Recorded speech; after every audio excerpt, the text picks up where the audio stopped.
अच्छा मैं तो ऐसे मैं कह रहा हूँ मैं कोई सुखी नहीं अपने जीवन में दुखी पैसे में। अगर सर्वे करवाए जाए अंतरराष्ट्रीय दुखियारा कवि का कोई अध्यक्ष का चुनाव हो तो मुझे विश्वास है कि मेरा ही चुनाव होगा।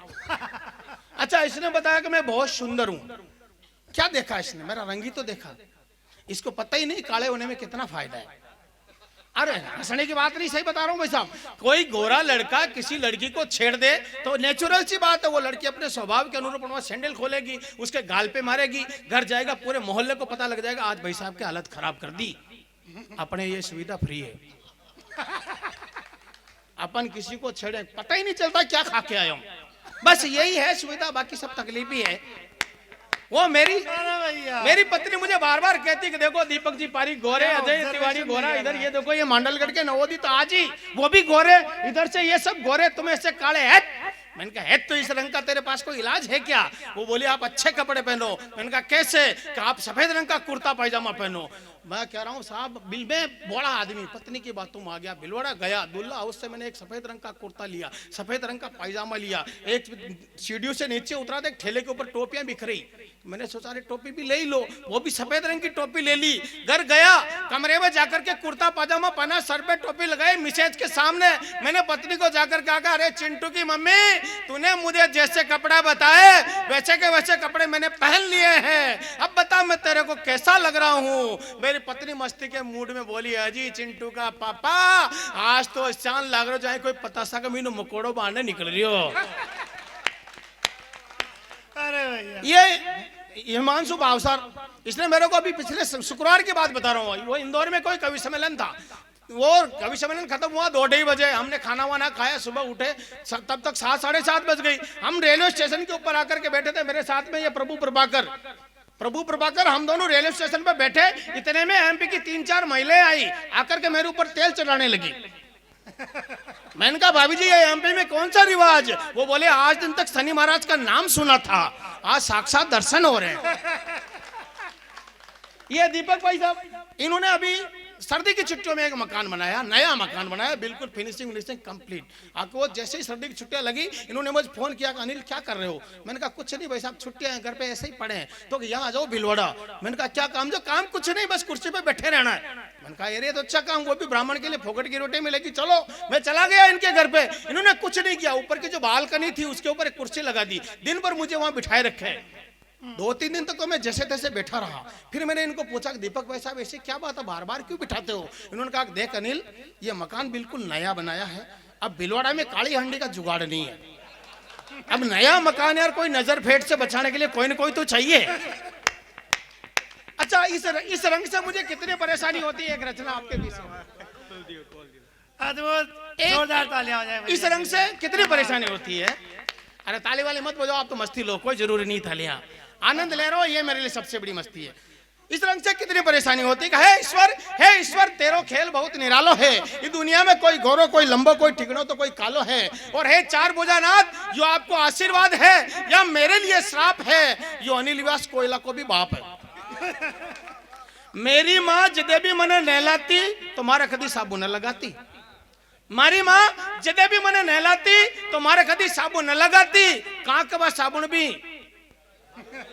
आपके साथ में भी हुआ दिखता, यो साबुन में मारा रंगू काली पड़ जाती, यो रंग मारी पड़ेगा धक्को मार दियो, मारसा बुलान मारा पापा ने क्यों छोरा ना मत पढ़ो, इन्हें किसी सर्कस में भर्ती करो, 2 पैसा थाका घर में आई, थाको काम भी आसानी में चाल जाए।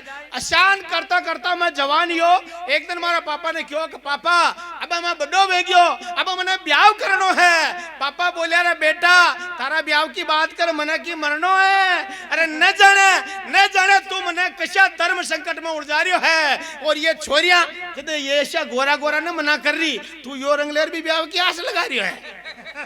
बात मारी मान बिल्कुल साची निकलेली, बात मारी मान बिल्कुल साची निकलेली, थारो ब्याह तो छोड़, थारी तो गद्देड़ा पर बंदूरे भी ना निकलेली। खैर मारा मामा सा बड़ा समझदार हा, वह कुछ पैसा ले देर मारी सगाई नक्की कर डाली, पर समस्या वह टाइम पर ज्यादा आ गई कि तोरण की टाइम पर घोड़ी भी मारा रंकीस मंगा ली। अब आप कल्पना करो कि मैं जब इतना सुंदर दुल्हा हूं तो मेरे लिए रिसेप्शन की व्यवस्था ही नहीं थी, घोड़ी से ही मुझे वरमाला की रस्म अदा करनी थी। खैर मारा मामा साहब बड़ा समझदार रहा, वह कुछ पैसा ले दे हमारी सकई नक्की कर डाली। पर समस्या वह टेम पर आ गई कि तोरण की टेम पर घोड़ी भी मारा रंग की मंगा ली। मेरी होबा वाली घरवाली दोयामा अंतर न कर सकी, मेरी होबा वाली घरवाली दोयामा अंतर न कर सकी, और जो वरमाला मारा गला मानी ही घोड़ी का गला में ही पड़ गई। खैर जान त्यान मारो ब्याह हो, मां भी बड़े राजी हो। एक दिन हमारी गड़वाड़ी ने लेर में चिड़ियाघर देखवाने गयो तो भालू मैंने देखते ही घूरियो। भालू सोची रे भाई बन तो पहली बार मिलवाया। भालू मैंने देखते ही घूरियो, वो ताबड़तोड़ करवा लाग्यो। मैं भी डरा पर एक साइड में भागियो, अतरा में साला चिड़ियाघर वाला आ गया, मैंने लेने एक साइड में भाग्या। मैं भी हाथ जोड़ बोलियो जी भाई साहब मैं कोई भालू नहीं, मारो नाम अनिल व्यास है। वे बोले जी थे तो मां के लिए बड़ा खास है, काल से ही पास में एक पिंजरा और लगावा, काल से ही पास में एक पिंजरा और लगावा, और जो भी मैंने चिड़ियाघर देखवाना आई मैंने आदि मानुष भी दिखावा। और जब सुहाग रात्रि टेम आई मित्रों, वो दृश्य जिसके लिए सब इंतजार करते हैं, ये मेरा दुर्भाग्य है कि मैं अब तक कर रहा हूं। जब सुहाग रात्रि टेम आई मारा सा पहली सूगी मारी लुगाई, मैं भी बड़े प्यार से मैंने प्राण प्यारी खेन आवाज लगाई तो वह भी भूत भूत खेन चिल्लाई। वह डरन मारी माँ का नका चल गई, वह डर मारी माँ का नका चल गई, और मारा मनवा वीरात की जो भी आशा ही मनवा ही मर गई। अरे काई बताओ रहा मांडलगढ़ वाला हूँ काई हाल मारो है, काई बताओ रहा मांडलगढ़ वाला हूँ काई हाल मारो है। ब्यावना नेट 14 साल है पर बंदो आज भी अखंड कुंवारो ही है। कमाल भैया कमाल। सो है ईश्वर, या तो आप मने गोरो बनाओ और अत्रोक भी न कर सको तो अत्रोक तो करो। ये जतरा भी गोरा गोरा है या ना अपना दिशा बनाओ। भैया मारी विनती ने सुनर भगवान कृष्ण बड़ा प्रसन्न या बुलान मने क्यों। अनिल तू इतनी टेंशन क्यों उठा रही है, अरे अनिल तू इतनी टेंशन क्यों उठा रही है। अरे अतरो तो मैं 16,108 गोपिया में न घबरायो जितरो तू एक लुगाई में घबरा रही है। मित्रों जिस उद्देश्य के लिए कविता लिखी गई, अगर आपको लगे कि कहीं खुद पर व्यंग करने के पश्चात आपके चेहरों पर हंसी लाने के बाद इस कविता में कहीं मैंने देश को सम्मिलित कर लिया हो तो मुझे आशीर्वाद देना। अरे अनिल तू इतनी टेंशन क्यों उठा रही है, अरे अतरो तो मैं 16,108 में न घबरायो जितरो तू एक लुगाई में घबरा रही है। यो कालो रंग तो वो रंग है जनी रंग रो बादलो किसानारो मन हर्षा जावे है, और अड़ी रंगरो नाग भगवान शंकर का गला में शोभा पावे, और अड़ी रंगरो चश्मा और पेंट फैन सलमान खान दबंग बन जावे। मांडलगढ़ के किसी बच्चे से पूछ लो आप, बताओ कि हिंदुस्तान का दबंग कौन है, मैं दावे से कहता हूँ वो कह देगा कि वही सलमान खान। देश का सबसे छोटा कलमकार, मैं मानने को तैयार नहीं हूं कि वो हिरणों का शिकार करने वाला मेरे देश का दबंग बन जाए। मेरा देश का दबंग बनने का अधिकारी वो है जिसने अपने आप को इस भूमि के लिए बलिदान किया। याद कीजिए राणा सांगा को, कहा राणा सांगा कहा सलमान, क्या नाम राशि मिलने से दबंग बन जाएगा? नहीं मानता मैं। एक घटना मुझे याद आती है, एक दबंग का नाम आपके बीच में सौंपना चाहता हूँ। मुझे लगता है कि मेरे देश का असली दबंग जिसकी मृत्यु तक पे अभी तक प्रश्न चिन्ह है, कहलाने का अधिकारी अगर कोई है तो वो है नेताजी सुभाष चंद्र बोस। बोस ने सोचा रे चलो मेरा देश मेरे मरने के बाद आजाद हो गया है, जाकर के देखूं मेरे हिंदुस्तान की क्या स्थिति। दिल्ली के पालम हवाई अड्डे पे आकर के देखा एक खटारा सा हेलीकॉप्टर, एक उसने सोचा रे यार कोई नई मशीन चलो उड़ाते। पायलट सीट पे बॉस, पीछे से 3 भ्रष्ट मंत्री आए, उन्होंने सोचा रे बूढ़ा पायलट सीट पे चलो इसकी मजाक बनाएंगे।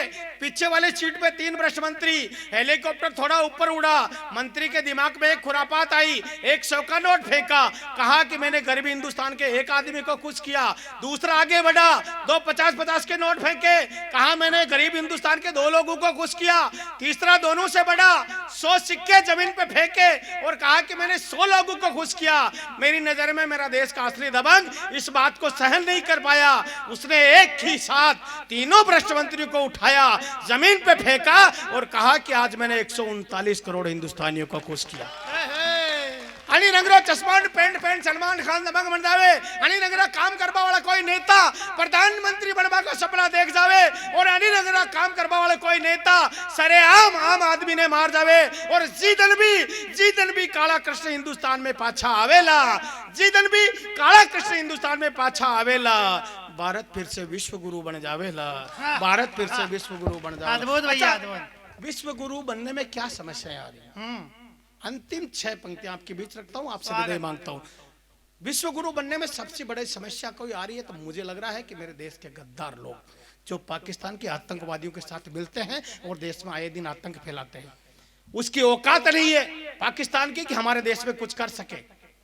लेकिन जब उनको हमारे देश के गद्दारों का साथ मिलता है तब निवेदन करता हूं कि उन गद्दारों के माध्यम से डायरेक्ट पाकिस्तान को 6 पंक्तियां निवेदन करता हूं विदाई की। अगर आपका मन करे हिंदुस्तान के लिए तो तालियां बजा करके विदा देना कि जुगनू ने फिर कोशिश की है तुमको दूर भगाने की। क्या औकात है उस पाकिस्तान की कि जुगनू ने फिर कोशिश की है तुमको दूर भगाने की, चंदा को झूठा बतला कर खुद को श्रेष्ठ बताने की। एक कुत्ते ने कोशिश की है माँ को आंख दिखाने की, गीदड़ की औकात हो गई शेरों से टकराने की। मन करे तो हिंदुस्तान के सम्मान में अगली पंक्तियों में आशीर्वाद दे देना कि जुगनू ने फिर कोशिश की है तुमको दूर भगाने की, चंदा को झूठा बतला कर खुद को श्रेष्ठ बताने की। एक कुत्ते ने कोशिश की है माँ को आंख दिखाने की, गीदड़ की औकात हो गई शेरों से टकराने की। अब के जंग छिड़ी तो सुन ले फिर अंजाम यही होगा, अब के जंग छिड़ी तो सुन ले फिर अंजाम यही होगा। दुनिया के नक्शे में फिर से पाकिस्तान नहीं होगा, दुनिया